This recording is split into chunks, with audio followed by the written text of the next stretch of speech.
नमस्कार दोस्तों, आप देख रहे हैं नॉलेज अबाउट द वर्ल्ड, जहां मिलती हैं आपको देश और दुनिया की सबसे बड़ी और सच्ची खबरें।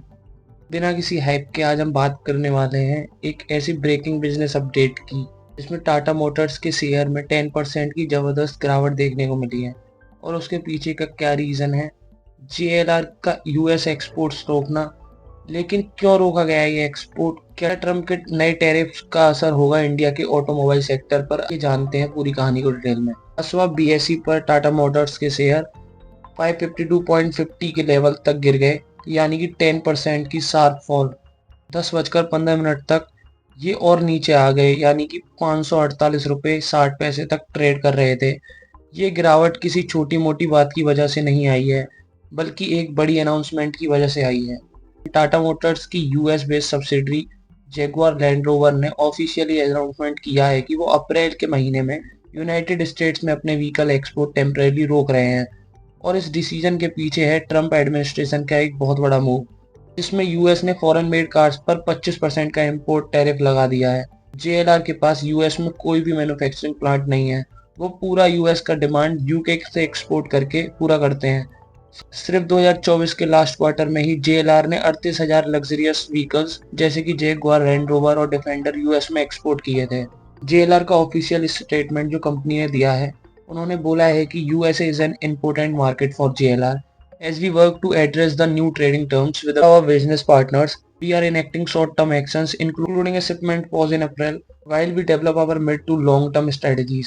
मतलब शॉर्ट टर्म में एक्सपोर्ट स्टॉप किया जा रहा है, लेकिन कंपनी ने नई स्ट्रेटजी पे काम करने की बोला है। इसके अलावा टाटा मोटर्स ने अपना मार्च 2025 और साल भर का सेल्स डेटा भी रिलीज किया है।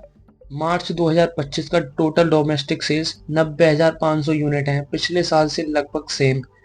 पैसेंजर व्हीकल्स की अगर हम बात करें तो 51,872 यूनिट्स, मतलब 3% की ग्रोथ देखी गई है। कॉमर्शियल व्हीकल्स में 41,122 यूनिट्स, मतलब 3% की डिक्लाइन देखी गई है। फाइनेंशियल ईयर 2024-2025 के फुल सेल्स की बात करें तो टोटल डोमेस्टिक सेल्स 9,12,155 यूनिट्स हैं, जो कि 4% डिक्लाइन है। पैसेंजर व्हीकल्स में 5,56,263, यानी कि 3% की डिक्लाइन देखी गई है। और कॉमर्शियल व्हीकल्स में 3,76,903 यूनिट्स, यानी कि 5% की डिक्लाइन। यहाँ क्लियरली दिख रहा है कि ओवरऑल डोमेस्टिक मार्केट में भी टाटा मोटर्स का परफॉर्मेंस कुछ खास नहीं रहा है। इस बड़ी अपडेट के बाद ब्रोकरेज फर्म सीएलएसए ने टाटा मोटर्स के स्टॉक को परफॉर्म रेटिंग डाउन ग्रेड दिया है। उन्होंने स्टॉक का टारगेट प्राइस 930 से कम करके 765 कर दिया है, यानी कि 18% का कट।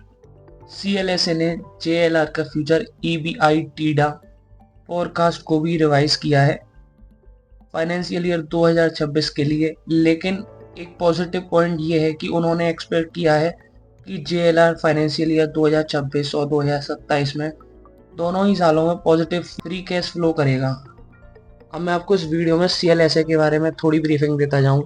सीएलएसए एक रेप्यूटेड ब्रोकरेज फर्म है जो कंपनीज का फाइनेंशियल एनालिसिस करती है। उन्होंने कहा है कि जैगुआर लैंड रोवर का ईबीआई टीडे फोरकास्ट, यानी कि कंपनी कितना ऑपरेटिंग प्रॉफिट कमा सकती है, वो फाइनेंशियल ईयर 2025-26 के लिए कम करके रिवाइज किया गया है। मतलब पहले जितना प्रॉफिट एक्सपेक्ट किया जा रहा था, अब उससे थोड़ा कम एक्सपेक्ट किया जा रहा है, शायद यूएस एक्सपोर्ट बंद होने के रिस्क की वजह से। लेकिन पॉजिटिव बात यह है कि भले ही ऑपरेटिंग प्रॉफिट थोड़ा कम हो सकता है, पर कंपनी के पास इतनी कैश आएगी कि वो खर्चे से ज़्यादा काम कर पाएगी। इसे कहते हैं positive free cash flow. CLSA का मानना है कि जेएलआर ये free cash flow financial year 2026 और 2027 दोनों सालों में जनरेट करेगा, जो कि कंपनी के लिए एक अच्छी बात है। अगर एक लाइन में बोला जाए तो टेंशन वाली बात यह है कि जेएलआर का एक्सपेक्टेड प्रॉफिट थोड़ा कम हो जाएगा, लेकिन अच्छी बात यह है कि कंपनी फिर भी अच्छा कैश कमाएगी, जो कंपनी फ्यूचर के लिए पॉजिटिव सिग्नल है। तो अब सवाल उठता है कि क्या टाटा मोटर्स की गिरते शेयर प्राइस में एंट्री लेना सही होगा? दोस्तों, मार्केट एक्सपर्ट का कहना है कि जब तक जेएलआर यूएस इशू का लॉन्ग टर्म सॉल्यूशन नहीं लाता, तब तक अनसर्टेनिटी बनी रहेगी। हाँ, लॉन्ग टर्म इन्वेस्टर्स के लिए ये एक बाय ऑन डिप अपॉर्चुनिटी हो सकती है, लेकिन शॉर्ट टर्म ट्रेडर्स को थोड़ा संभल कर चलना होगा। तो दोस्तों, ये था पूरा अपडेट टाटा मोटर्स के 10% स्टॉक क्रैश, जेएलआर की यूएस एक्सपोर्ट पोस्ट और ट्रम्प के नए टैरिफ के इम्पैक्ट पर। अगर आपको ये वीडियो इन्फॉर्मेटिव लगा हो तो लाइक करिए, और ऐसी ही और tech business and geopolitical updates के लिए नॉलेज अबाउट द वर्ल्ड को सब्सक्राइब करना ना भूलिए। मिलते हैं अगली वीडियो में, तब तक के लिए जय हिंद।